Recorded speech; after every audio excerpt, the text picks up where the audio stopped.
বরাবরের মতো আমার করা রিপিট ডিজাইনটা আবারও করে ফেললাম। হ্যালো এভরিওয়ান, আসসালামু আলাইকুম। সবাই কেমন আছেন? আশা করি সবাই ভালো আছেন। এই কেকটি একটি আপু অর্ডার করেছে। এই কেকটি ছিল ভ্যানিলা স্পঞ্জ কেক 1 পাউন্ডের মধ্যে। এই আপুটি অনেক ভালো একটা মনের মানুষ। আজ ভিডিওতে আপুর কথা না বলে থাকতে পারলাম না। আপু যতবারই কেক অর্ডার করেছে আজও অবধি কখনো আপু কেকের প্রাইস জিজ্ঞেস করেনি। যখন ডেলিভারি নিয়ে যায় তখন জিজ্ঞেস করে কেকের প্রাইস কত। যাই হোক, আজ আপনাদের এই হলুদ থিম কেকটি ফুল ডেকোরেশন করে দেখাবো।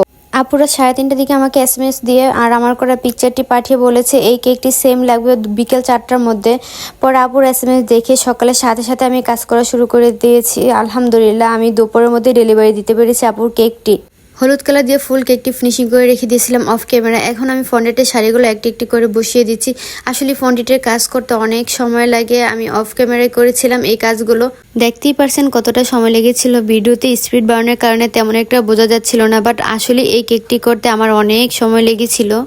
এরপর ফন্ডেটের শাড়ির কাজটা শেষ করে উপরে ছোট্ট একটি ডোল বসিয়ে দিলাম। তারপর শাড়ির যে সাইডের কাজের বর্ডারগুলো ছিল এই কাজগুলো বসিয়ে দিচ্ছি একটি একটি করে। আসলে এরকম একটি কেক যদি কোনো একটি প্রোগ্রামে থাকে তাহলে কারই না ভালো লাগে।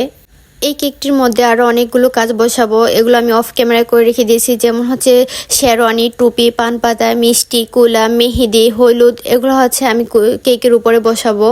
আর যারা যারা এরকম হলুদের থিম কেক অর্ডার করতে চান তারা অবশ্যই 2 থেকে 3 দিন আগে আমাদের পেজে ইনবক্স করে অর্ডারটি কনফার্ম করে থাকবেন। আর এটা হচ্ছে আমার কেকের লাস্ট লুক। আর আপনারা অবশ্যই জানাবেন আপনাদের কাছে এই গায়ে হলুদের কেকটি দেখতে কেমন লেগেছে। আর আজকের ভিডিওটি এতটুকুই। আল্লাহ হাফেজ।